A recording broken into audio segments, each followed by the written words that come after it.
નમસ્કાર, હું રાકેશ પંડ્યા. આપ નિહાળી રહ્યા છો અડીખમ ગુજરાત. ગુજરાત રાજ્ય યોગ બોર્ડ દ્વારા યોગ થકી રોગોનું નિવારણ કરવા અર્થે ડાયાબિટીસ મુક્ત ગુજરાત અભિયાન અંતર્ગત વિશ્વ ડાયાબિટીસ દિવસ 14 નવેમ્બરથી 28 નવેમ્બર 15 દિવસ સુધી ડાયાબિટીસ કેમ્પ અને યોગ શિબિરનું આયોજન કરવામાં આવ્યું છે.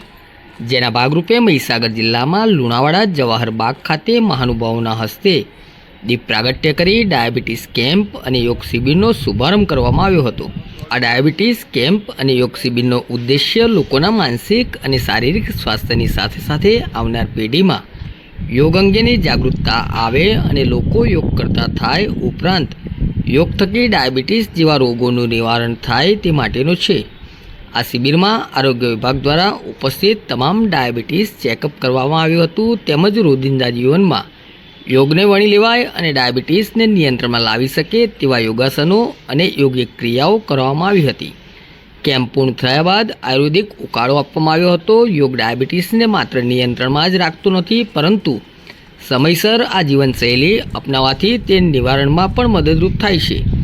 યોગ અને પ્રાણાયામના નિયમિત અભ્યાસથી શરીર મજબૂત અને હેલ્ધી રહે છે, જેનાથી ડાયાબિટીસ જેવી બીમારીથી દૂર રહી શકાય છે.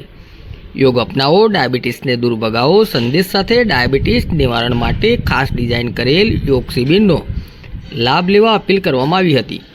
આ શિબિરમાં જિલ્લા વ્યાયામ કેળવણી ટ્રસ્ટી ભૂપેન્દ્રભાઈ પટેલ, નિવૃત્ત શિક્ષક ભાનુપ્રસાદ પાઠક, જિલ્લા પતંજલિ સંરક્ષક વાડીભાઈ પટેલ, એકલ અભિયાન રથ અધ્યક્ષ અજમલભાઈ બામણિયા, જિલ્લા યોગ કોઓર્ડિનેટર ચતુરભાઈ ડામોર, આરોગ્ય વિભાગમાંથી ડૉક્ટર જ્યોતિબેન પટેલ અને ટીમ, સંતરામપુર યોગ કોચ પ્રવીણભાઈ ખાંટ, લુણાવાડા યોગ કોચ આરતીબેન ચાંગલાની, કડાણા યોગ કોચ શારદાબેન વાગડિયા, પતંજલિ પરિવારના સુનિલભાઈ પટેલ સહિત યોગ અભ્યાસુ ઉપસ્થિત રહ્યા હતા.